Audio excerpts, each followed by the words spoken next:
Hai, kita jumpa di Kapur Tulis. Saat ini saya berada di pantai, di Desa Cemara, tempat yang cukup jauh, tapi sebuah tempat yang nyaman. Kapur Tulis saat ini ada di sini, dan kita akan mulai perbincangan kita. Yuk, kita ke Kapur Tulis.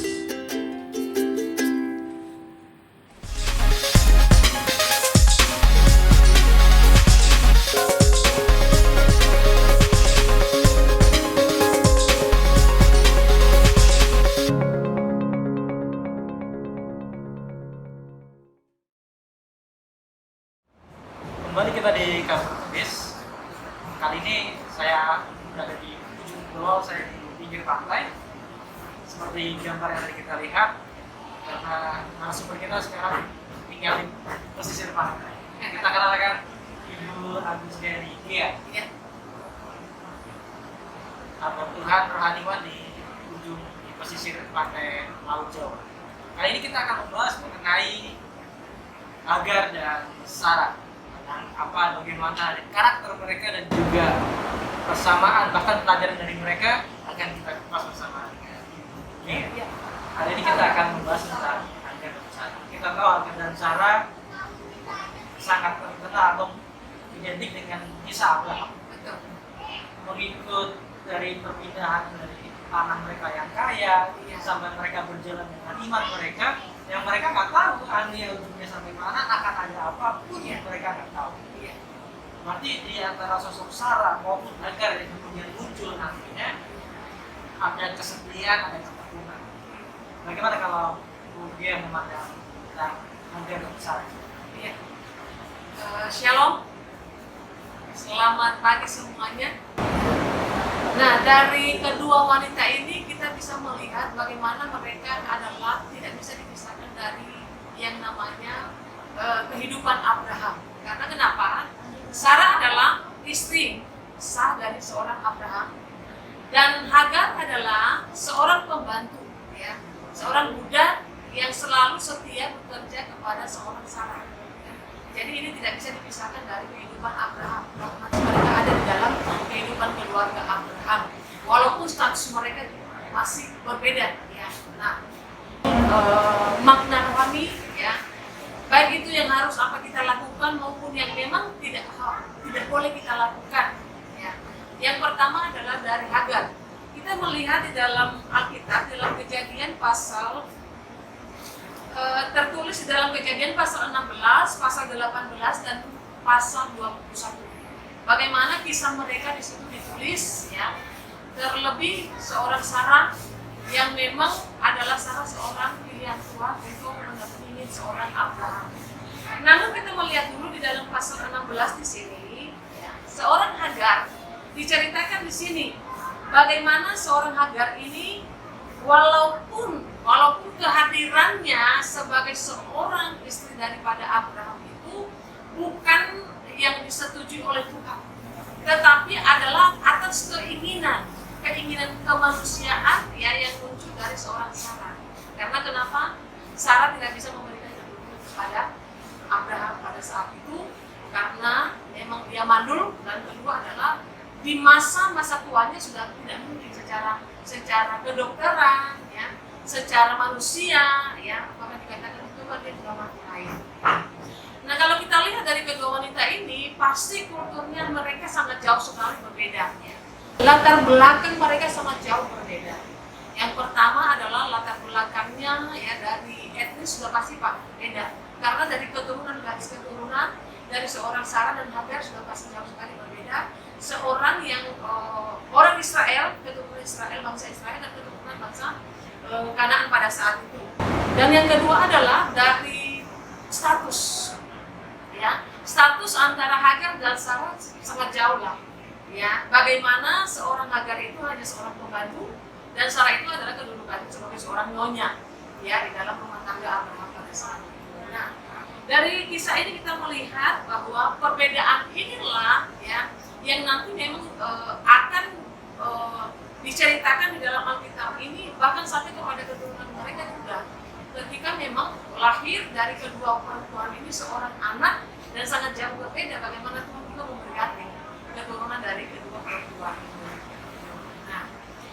Yang pertama, Hagar adalah seorang pembantu ya, yang memang tidak bukan karena persetujuan Tuhan untuk menjadi seorang istri daripada Abraham, tetapi karena keinginan Sarah, karena ketidaksabaran Sarah pada saat itu, yang akhirnya memandang bahwa mungkin ini lebih baik, gitu. Mungkin ini lebih tepat, gitu. Padahal sebenarnya Tuhan itu sudah berjanji kepada Abraham akan memberikan keturunan kepada Abraham, gitu ya. Tapi karena ketidaksabaran seorang Sarah, seorang perempuan, bagaimana sih Pak? Di zaman itu kan seorang yang mati pasti dicela, ya, dihina, nggak ada harga dirinya, ya. Dan namanya seorang perempuan yang dihina, ya, dikucilkan, gitu, tidak dianggap karena dia tidak bisa memberikan seorang keturunan, dia pastinya minder, ya, pasti merasa bersalah, pasti merasa tidak nyaman dengan kedudukannya sebagai seorang istri daripada Abraham pada saat itu. Makanya dalam ketidaksabarannya itu, akhirnya dia mengambil sebuah keputusan dan mengizinkanlah suaminya untuk menikah dengan seorang Hagar, ya, yang statusnya harusnya pembantu. Ya, di masa itu kan nggak boleh ya Pak ya, gitu. Karena seorang yang dipandang tuan dengan seorang pembantu tidak boleh. Gitu. Tapi diharuskan pada saat itu kenapa? Karena ketidaksabaran dari seorang. Rata-rata kendali dari rumah tangga itu adalah memang ada di tangan seorang istri. Ya, dalam posisi apa? Keberhasilan itu pasti ada dalam hubungan istri. Nah, tampillah seorang Abraham sebagai seorang imam pada saat itu, dan akhirnya yang terjadi apa? Dia nurut kepada istrinya. Ya, dia mengikuti apa yang diajarkan istrinya. Akhirnya Hagar ini dinikahi oleh Abraham. Padahal sebelumnya ada janji Tuhan. Wah, janji Tuhan itu kan pasti ditepati. Pasti. Hanya jangka waktunya yang kita Iya, betul. Jangan sampai ketika dalam masa penantian itu kita jadi merasa jangan yang kita pilih itu jalan Tuhan. Nah, iya betul. Berarti kita harus mengenali bagaimana cara Tuhan menepati janji. Kita harus peka, gitu ya. Kita harus memiliki kepekaan. Makanya kalau kita sebagai orang yang percaya kepada Tuhan itu salah satunya cara apa? Kita harus menjaga hubungan baik kita dengan Tuhan. Ya.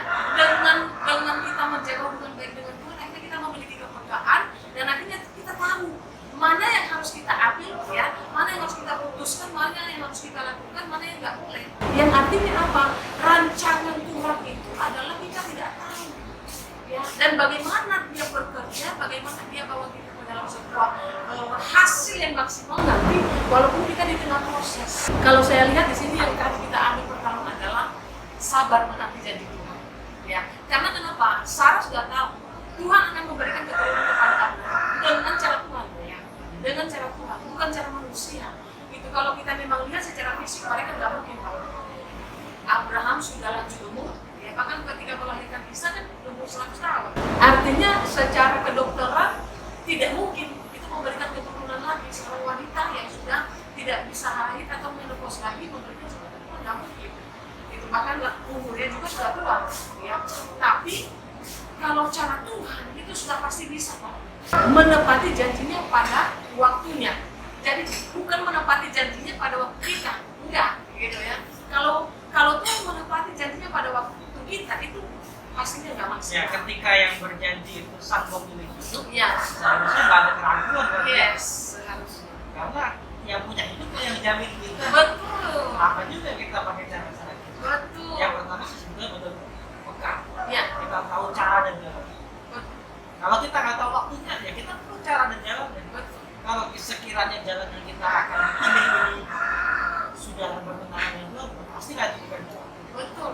Seharusnya Sarah ini harus bisa lebih mendekatkan diri kepada Tuhan dan peka dengan suara Tuhan. Dan yang kedua adalah pegang janji Tuhan. Itu yang lebih penting, pegang janji Tuhan. Loh, kalau kita hidup dalam dunia ini saja, kita tidak tahu kita harus melakukan apa, maka kita akan menjadi orang-orang yang linglung, yang nggak tahu arah kemana, Pak. Tapi karena kita hidup sebagai orang yang percaya kepada Tuhan, memegang janji Tuhan bahwa pertolongan Tuhan itu pasti ada. Janjinya itu pasti ditepati. Ya, tapi dalam tanda kutip harus ingat ini pada waktunya, bukan waktu kita. Ya, pada waktunya. Janjinya ditepati pada waktunya. Gitu. Yang akhirnya apa yang terjadi Pak setelah itu? Yang terjadi apa? Ketika mengandung seorang Hagar ini dan Hagar menjadi sombong, ya, dari seorang pembantu mengandung anak tuanya itu menjadi sombong, menjadi bangga, dan akhirnya menjadi penghinaan bagi seorang Sarah. Dan akhirnya yang terjadi apa? Sarah menyiksa Hagar ini atas ketidakterimaannya perlakuan Hagar kepadanya. Gitu. Karena Hagar ini menjadi sombong. Nah, ingat ya, apapun latar belakang kehidupan kita ketika kita sudah diangkat oleh Tuhan, ketika di bawah itu rendah hatinya minta ampun, ya, nggak usah sama Tuhan, sama manusia aja, luar biasa. Tetapi kalau sudah diangkat oleh Tuhan, wah, ya, tanduknya kemana-mana. Itu dia nggak tahu lagi, dia nggak sadar diri lagi bahwa aku ini siapa yang memberkati, aku ini siapa yang menyembuhkan, aku ini siapa yang mengangkat. Tuhan, Pak diri.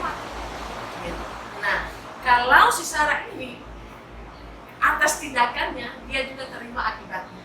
Iya. Ya. Dia yang mengizinkan juga. Betul. Dia yang menyetujui, dia yang memberikan, dia yang mengizinkan.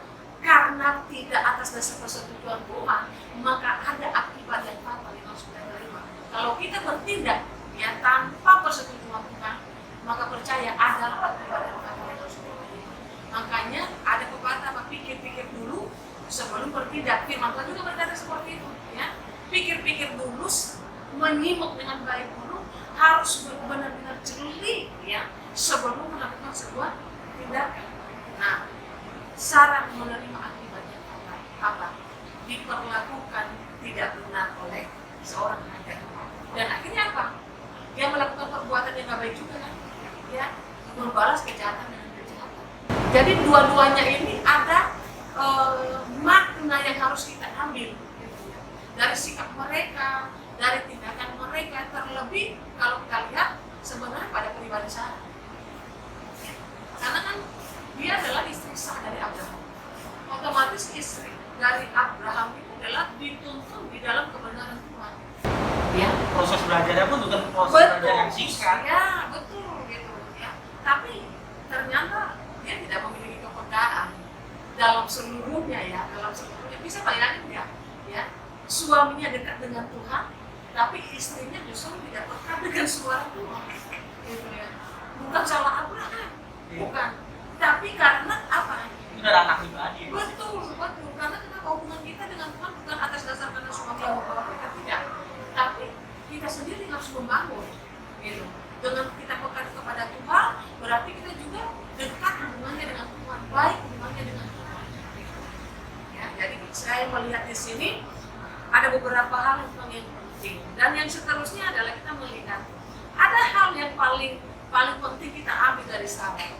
Ketika Tuhan datang melalui 3 orang yang mendatangi Abraham di bawah pohon. Nah, pada saat itu dengan segala macam Abraham menyiapkan makanan kepada mereka. Tetapi ada satu hal yang harus kita ingat di situ, bahwa ketika Tuhan mengungkapkan janjinya lagi, ya, bahwa tahun depan aku akan datang menjumpai engkau, tetapi dalam keadaan yang beda.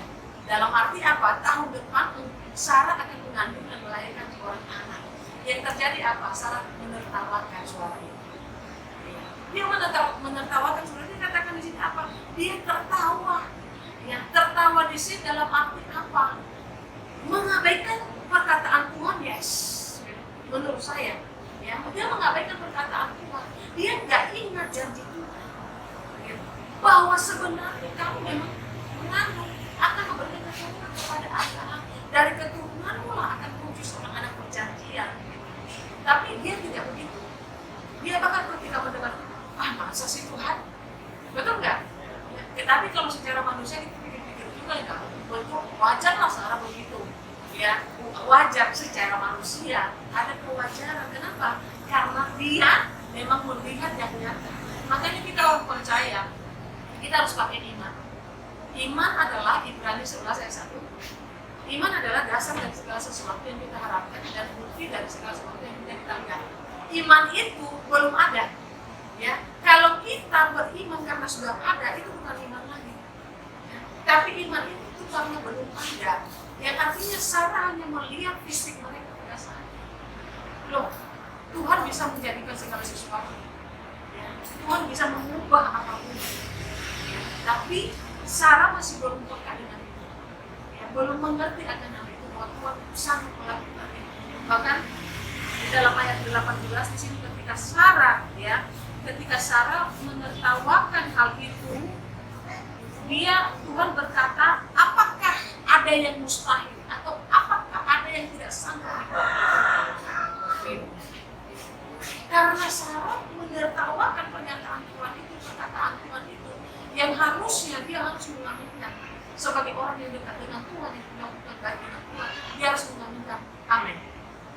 Lu pergumulannya bertahun-tahun, Pak. Betul nggak? Pergumulannya bertahun-tahun memiliki anak sampai dia nggak sabar, dia memberikan orang lain, akhirnya memancing emosinya, memancing tindakan yang nggak benar gitu. Tapi ketika Tuhan memberikan perkataannya untuk dia mengandung tahun depan, apa yang terjadi? Malah dia menentang. Sisi manusia begitu. Panjangnya perjalanan, Iya. sampai kita udah lupa lagi sama janji Tuhan, Nah. sampai kita kadang merasa apa iya masih bisa Iya. berwujud. Kadang kita lupa sama siapa yang menjanjikan ya. Nah, Mungkin karena panjangnya waktu, prosesnya melelahkan. Betul, ketika hendak mencari sesuatu, Iya. ada perjuangan, ada kesabaran, betul. ketekunan, kesetiaan.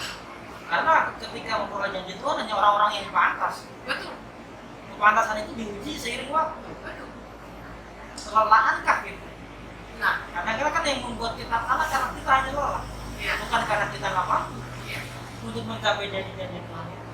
Sampai panjangnya waktu itu, akhirnya kita merasa kayaknya udah nggak bakal lagi. Ya ini bertahun-tahun, Pak, gitu ya. Bukan bertahun-tahun, berpuluh-puluh tahun menunggu janji itu, gitu. Tapi kalau kita hanya fokus pada janjinya, bukan fokus pada yang memberikan janji, nah itu yang Bapak bilang tadi betul begitu. Kita harus fokus kepada yang memberikan janji. Siapa? Tuhan pemilik hidup yang mampu melakukan apapun, gitu. Tapi kalau Sarah enggak, gitu. Dia terlena dengan prosesnya tadi, gitu. Dengan perjalanan waktu tadi, gitu. Nah, kira-kira menurut kita Abraham ingatkan terus ke janji itu. Maksudnya kalau seorang imam, seorang hamba Tuhan, ya, anggaplah Abraham ini hamba Tuhan, betul hamba Tuhan yang dekat dengan Tuhan, gitu. Pasti diingatkan terus akan janji Tuhan, ada loh janji Tuhan, ada loh janji Tuhan. Tetapi karena terlenanan seorang Sarah ini tidak mau fokus pada siapa yang memberikan janji itu, ya, akhirnya seperti ini. Ya dari Sarah dengan Hagar kita belajar bahwa kondisi yang diciptakan Tuhan itu, pemenuhan janji Tuhan itu bukan masalah cepat, tapi Yes. masalah tepat. Ya.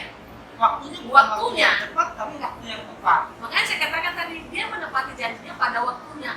Itu waktu yang tepat itu Pak, waktu siapa? Waktu Tuhan. Itu kalau manusia kan pengennya buru-buru Pak. Gitu. Tuhan, aku butuh duit hari ini, contohnya. Tuhan, aku pengen sembuh hari ini. Gitu. Tapi kata Tuhan, jangan hari ini. Kalau hari ini kamu akan mati. Contohnya bahasanya begitu. Kalau hari ini kamu akan celaka. Karena kenapa? Tuhan tahu hari esok kita, tapi kita nggak tahu. Tuhan tahu 2 minggu ke depan kehidupan kita seperti apa. Tapi kita nggak tahu. Nah, makanya rata-rata manusia seperti Sarah melihat yang nyata, melihat yang ada di depan mata. Apa yang di depan matamu itulah gambaran kehidupan. Padahal bukan begitu. Gitu. Kita harus pakai iman. Ya, sesuatu yang tidak kita lihat harus kita imani terjadi dalam kehidupan kita. Apalagi kalau Tuhan sudah langsung menjanjikannya kepada kita. Gitu. Nah, kalau kita pegang janji Tuhan, kita harus yakini juga janji Tuhan itu ya dan amin. Ya, nggak lari. Ya, makanya nanti berkat itu bisa lari ke orang lain. Karena kenapa? Karena kita tidak setia pada janji itu.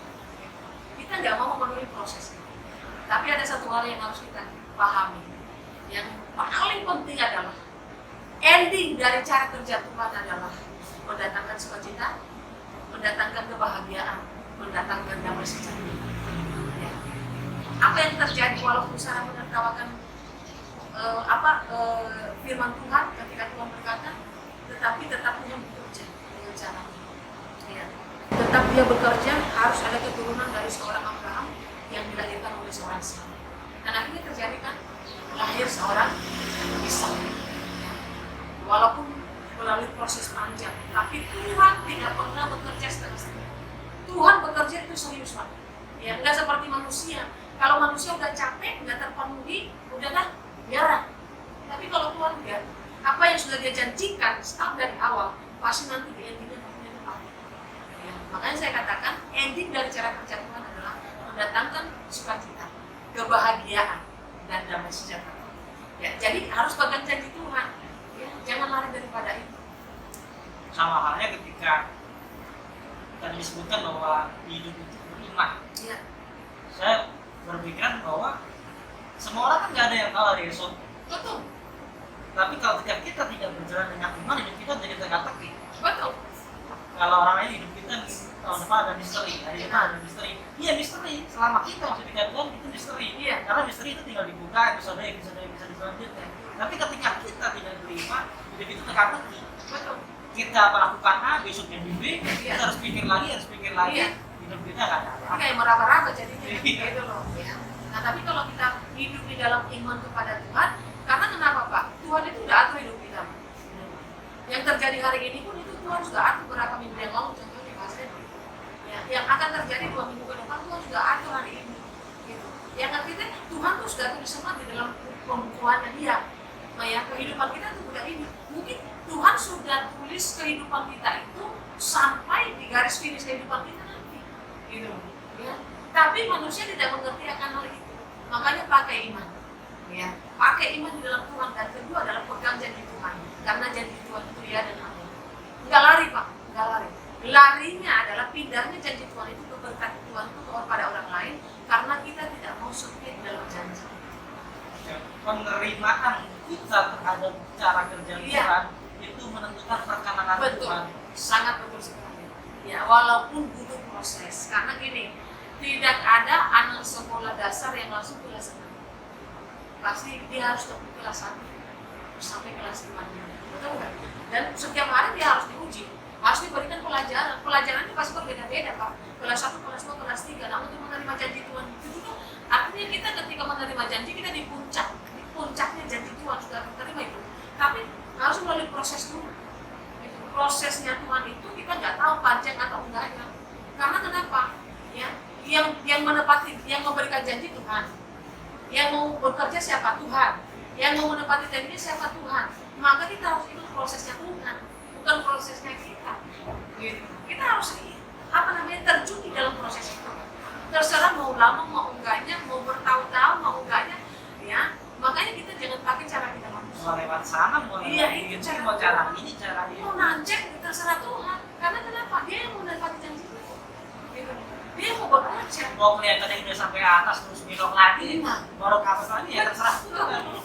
Dan sebenarnya kalau kita ada di dalam proses Tuhan itu untuk menerima janjinya kita nyaman terus. Iya.